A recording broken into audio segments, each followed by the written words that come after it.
Hello, പുതിയൊരു വീഡിയോയിലേക്ക് എല്ലാവർക്കും സ്വാഗതം. അങ്ങനെ നമ്മളിതൊരു അടിപൊളി ടേസ്റ്റിയും അതുപോലെ നല്ല ഹെൽത്തി ആയിട്ടുള്ള റെസിപ്പിയാണ് ഷെയർ ചെയ്യുന്നത്. മുളപ്പിച്ച മുതിര കൊണ്ട് നമുക്കൊരു തോരൻ ഉണ്ടാക്കാം. ആദ്യമായിട്ട് നമുക്ക് കുക്കറിലേക്ക് മുതിര ഇട്ട് വെള്ളം ഒഴിച്ച് 1-2 വിസിലടിപ്പിച്ച് വേവിച്ചെടുക്കാം. മുളപ്പിച്ച ധാന്യമായതുകൊണ്ട് തന്നെ വെയിറ്റ് ലോസ് ആഗ്രഹിക്കുന്നവർക്ക് അതുപോലെ ഡയറ്റ് നോക്കുന്നവർക്കൊക്കെ ഉപയോഗിക്കാവുന്നതാണ്. ഇതിനാവശ്യമായ ഇൻഗ്രീഡിയൻസ്: സവോള, പച്ചമുളക്, കറിവേപ്പില, വെളുത്തുള്ളി, 2 വറ്റൽമുളക്, പിന്നെ തേങ്ങ ചിരണ്ടിയതും നമ്മൾ മാറ്റി വെച്ചിട്ടുണ്ട്. എണ്ണ നമുക്ക് ചട്ടിയിലേക്ക് ഒഴിച്ചു കൊടുക്കാം. എണ്ണ നന്നായി ചൂടായതിനു ശേഷം കടുകിട്ട് അതിലേക്ക് നമുക്ക് കറിവേപ്പിലയും വറ്റൽമുളകും വെളുത്തുള്ളിയും സവോളയും ഒക്കെ ചേർത്ത് കൊടുക്കാം. ഇച്ചിരി ഉപ്പും കൂടി ഇട്ട് നമുക്ക് നന്നായി അത് വഴറ്റിയെടുക്കാം.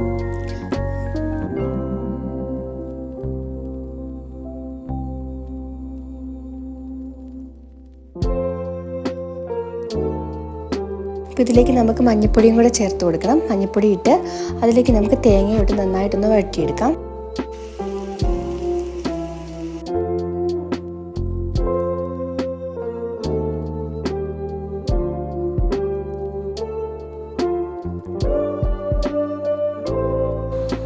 അങ്ങനെ നമുക്ക് വെന്ത് വെച്ചിരിക്കുന്ന മുതിരയും കൂടി ഇതിലേക്ക് ചേർത്ത് കൊടുക്കാം.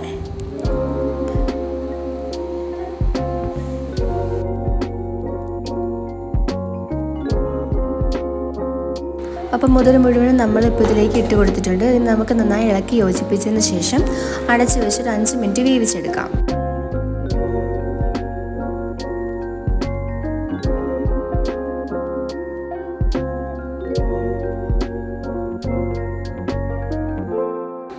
അങ്ങനെ ഇപ്പോൾ 5 മിനിറ്റ് കഴിഞ്ഞിട്ടുണ്ട്. നമ്മുടെ മുതിര നന്നായി കുക്ക് ചെയ്ത് വന്നിട്ടുണ്ട്. അപ്പോൾ ഇത്രേ ഉള്ളൂ. റെസിപ്പി വളരെ സിമ്പിളാണ്, നല്ല ഹെൽത്തിയുമാണ്. അപ്പോൾ ഇതെല്ലാവരും ട്രൈ ചെയ്ത് നിങ്ങളുടെ അഭിപ്രായം അറിയിക്കണം.